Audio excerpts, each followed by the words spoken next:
புதுக்கோட்டை விராலிமலை முருகன் கோயிலுக்கு சொந்தமான ஆக்கிரமிப்புகளை அகற்றக்கோரி தேசிய கொடியுடன் கோயில் ராஜகோபுரத்தில் ஏறி போராட்டம் நடத்தியவர் தவறி கீழே விழுந்து பலியான சம்பவம் பரபரப்பை ஏற்படுத்தியுள்ளது.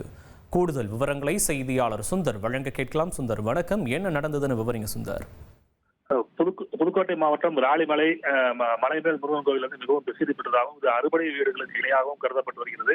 இந்த நிலையில் இந்த மலை அடிவாரத்தை சுற்றி பல ஆக்கிரமிப்புகள் இருப்பதாக அந்த பகுதி, அதாவது கொடும்பாளூர் பகுதியைச் சேர்ந்த சமூக ஆர்வலராக செயல்பட்டு வரும் ஆறுமுகம் என்பவர் பல ஆண்டு காலமாக வந்து மாவட்ட உள்ளூர் அதிகாரிகள் முதல் மாவட்ட நிர்வாகம் வரை அனைவருக்கும் வந்து மனு கொடுத்துள்ளார். ஆனால் அறநிலையத்துறை அதிகாரிகளும் இது குறித்து கண்டுகொள்ளாமல் ஆக்கிரமிப்பை அகற்றாமல் இருந்துள்ளனர்.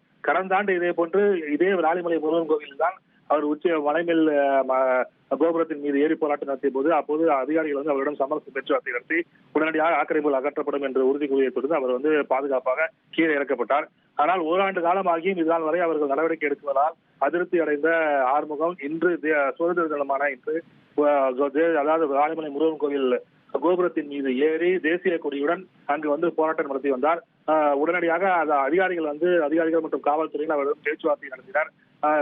உடனடியாக ஆக்கிரமிப்புகள் அகற்றப்படும், இனி வந்து தாமதம் இருக்காது என்று கூறி அவர்களை வந்து பாதுகாப்பாக கீழே இறங்கி வருமாறு அவர்கள் கூறிக்கொண்டிருக்கும் போது அவரும் சமரசம் செய்து கீழே இறங்கி வர முயற்சித்த போது தவறி கோபுரத்திலிருந்து கீழே விழுந்து பரிதாபமாக உயிரிழந்தார். தற்போது அவர் ஒரு உடல் வந்து விராலிமலை அரசு மருத்துவமனையில் வைக்கப்பட்டுள்ளது. இந்த சம்பவம் அந்த பகுதியிலிருந்து பெரும் சோகத்தை ஏற்படுத்தியுள்ளது.